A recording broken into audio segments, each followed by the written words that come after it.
وانكحوا الأيام منكم والصالحين من عبادكم وإمائكم إن يكونوا فقراء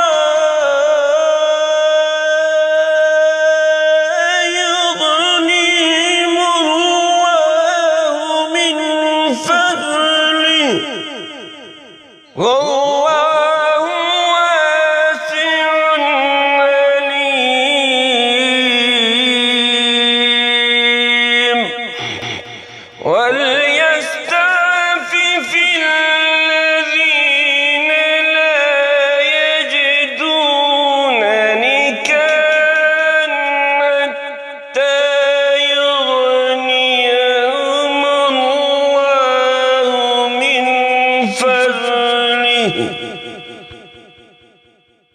والذين يبتغون الكتاب مما ملكت أيمانكم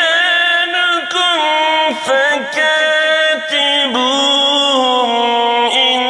علمتم فيهم خيرا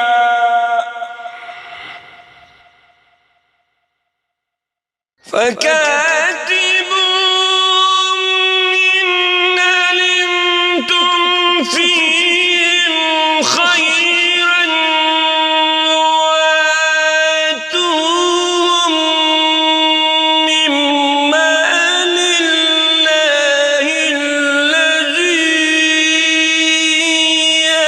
آتاكم ولا تكرهوا فتياتكم على البغاء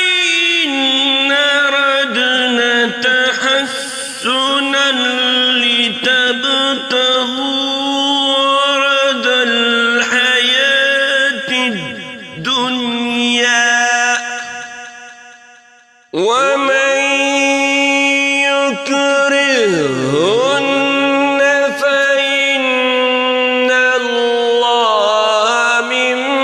بعد إكراههن غفور رحيم ولقد أنزلنا إليكم آيات مبينات ومثلا من الذين خلوا من قبلكم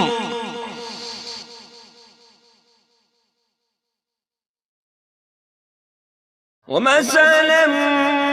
من الذين خلوا من قبلكم وموعظة